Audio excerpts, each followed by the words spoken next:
Hi hello friends, welcome back to our channel explore with Keerthu. இன்றைக்கி நம்ம mutton குழம்பு எப்படி செய்யறது அப்படிங்கிற ஒரு ரெசிபி வீடியோ தான் பார்க்க போகிறோம். இந்த மட்டன் குழம்பு இட்லி, தோசை, பூரி, சப்பாத்தி, ஒயிட் ரைஸ் இது எல்லாத்துக்குமே ஒரு சூப்பரான காம்பினேஷனாக இருக்கும். ஸோ இப்போ நம்ம வீடியோக்குள்ளே போகிறதுக்கு முன்னாடி நீங்கள் இன்னும் நம்ம சேனலை சப்ஸ்கிரைப் பண்ணலன்னா கீழே இருக்க சப்ஸ்கிரைப் பட்டன் அமுக்கி பக்கத்துலேயே ஒரு பெல் ஐக்கான் இருக்கும், அதையும் டேப் பண்ணிங்க அப்படின்னா அதில் 3 ஆப்ஷன் கேட்கும். அதில் ஆல் அப்படிங்கிற ஆப்ஷனை செலக்ட் பண்ணி வச்சுக்கோங்க. ஸோ தட் நான் எப்பப்பெல்லாம் வீடியோஸ் போடுறேனோ அப்பப்பெல்லாம் உங்களுக்கு ஒரு நோட்டிஃபிகேஷன் வந்துடும். ஃபர்ஸ்ட்டு மட்டனை நல்லா வேக வச்சிடலாம். நான் இன்றைக்கி ஒரு 1/2 kg ஆஃப் மட்டன் எடுத்திருக்கேன். மட்டனை நல்லா இந்த மாதிரி வாஷ் பண்ணிவிட்டு அது ஒரு எம்டி குக்கரில் போட்டு அது ஃபுல்லாக மூழ்கிற அளவுக்கு தண்ணி ஊற்றிட்டு இது கூடயே 1.5 டேபிள் ஸ்பூன் அளவு மஞ்சள் தூள் போட்டுக்கோங்க. இது கூடயே தேவையான அளவு உப்பு, 1 டேபிள் ஸ்பூன் அளவு முழுசாக இருக்க மிளகு, 1 டேபிள் ஸ்பூன் அளவு சீரகம், அடுத்து ஒரு 2 டேபிள் ஸ்பூன் அளவு இஞ்சி பூண்டு பேஸ்ட். இஞ்சியும் பூண்டும் சம அளவு எடுத்து அதை நல்லா பேஸ்ட் பண்ணி வச்சுருக்கேன். அடுத்து சின்ன வெங்காயத்தை நான் இந்த மாதிரி சின்ன சின்ன பீசஸாக கட் பண்ணி வச்சுருக்கேன். நீங்கள் பெரிய வெங்காயம் எடுத்தீங்க அப்படின்னா ஒரு மீடியம் சைஸ் வெங்காயம் எடுத்துக்கோங்க. இப்போது இதையும் இதுக்குள்ளே சேர்த்துடலாம் நம்ம. அடுத்து இதை நல்லா கலக்கி விட்டு ஒரு ஃப்ளேவருக்காக கொத்தமல்லி இந்த மாதிரி சின்ன சின்ன பீஸாக கட் பண்ணிக்கலாம். இது கூடயே கொஞ்சோண்டு கருவேப்பிலை சேர்த்துக்கிறேன். இது எல்லாத்தையும் நல்லா கலந்து விட்டுருங்க. இப்போ இதை மூடி வச்சு ஒரு 15லேருந்து 20 விசில் நல்லா வர வரைக்கும் விட்டுறலாம். மட்டன் அப்போ தான் நல்லா வேகும். அடுத்து குழம்புக்கு மசாலா அரைக்கிறதுக்கு நான் சின்ன வெங்காயத்தை இந்த மாதிரி சின்ன சின்ன பீஸாக கட் பண்ணி வச்சுருக்கேன். நீங்கள் பெரிய வெங்காயம் எடுத்திங்கன்னா மீடியம் சைஸில் 2 வெங்காயம் எடுத்துக்கோங்க. இது கூடயே மிளகு, இஞ்சி பூண்டு பேஸ்ட் நம்ம வதக்கிறதுக்கு தான் யூஸ் பண்ணுவோம். அது கூடயே சீரகம், சோம்பு, மல்லி, அப்புறமா காஞ்ச மிளகாய் எடுத்துக்கலாம். நம்ம இது எல்லாத்தையுமே நல்லா வறுத்துக்கலாம். ஒரு எம்டி கடாயில் சுத்தமாக எண்ணெயே சேர்க்காமல் நல்லா ட்ரையாக இது எல்லாத்தையும் வறுத்து எடுத்துக்கோங்க.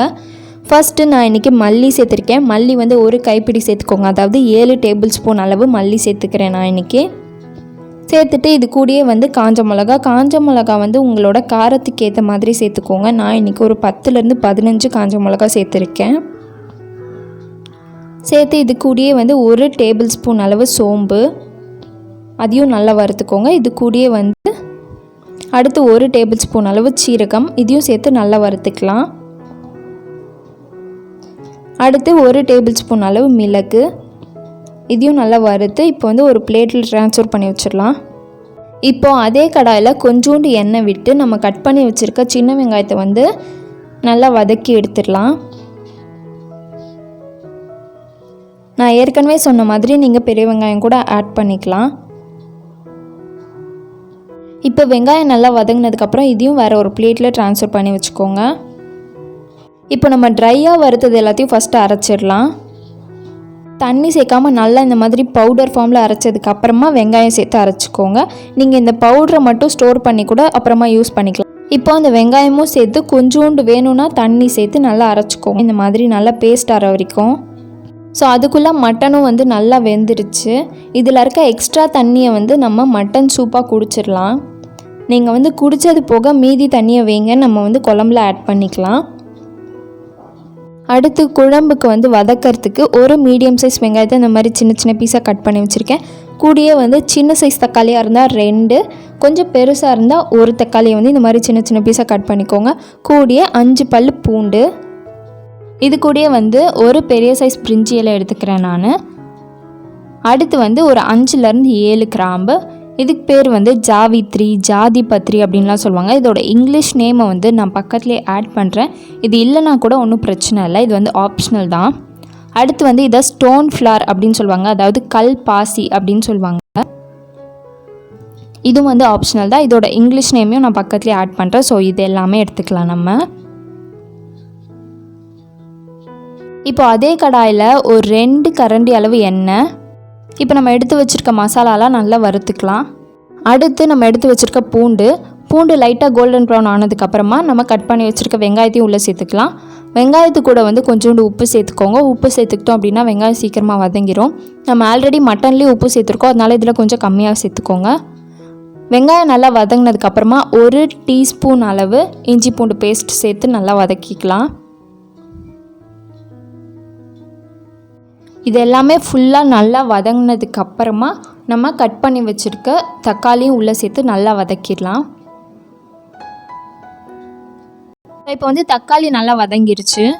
அடுத்து நம்ம வறுத்து அரைச்சி வச்சுருக்க மசாலாவை வந்து உள்ளே சேர்த்துக்கலாம் ஃபுல்லாக. இப்போ எல்லா மசாலாவையும் உள்ளே சேர்த்து இந்த தக்காளி வெங்காயமும் மசாலாவும் நல்லா மிக்ஸ் ஆகிற வரைக்கும் இந்த மாதிரி ஃபுல்லாக கிளறி விட்டுருங்க.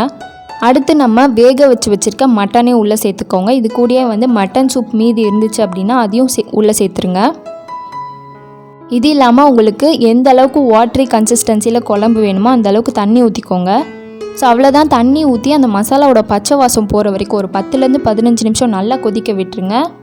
இந்த மட்டனோட கலரே வந்து நல்லா சேஞ்ச் ஆகிருக்கும். இப்போ வந்து நம்ம ஸ்டவ்வை ஆஃப் பண்ணிடலாம்.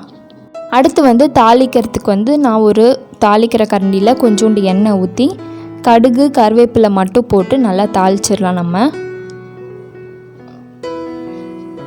தாளிச்சாச்சு. இப்போ நம்ம சர்வ் பண்ணுறதுக்கு மேலே கார்னிஷிங்க்கு கொஞ்சோண்டு கொத்தமல்லி போட்டு முடிச்சுக்கலாம். ஸோ அவ்வளோதான், நம்மளோட மட்டன் குழம்பு வந்து ரெடி ஆயிடுச்சு. நான் சொன்ன மாதிரி இது எல்லாத்துக்குமே ஒரு சூப்பரான காம்பினேஷனாக இருக்கும்.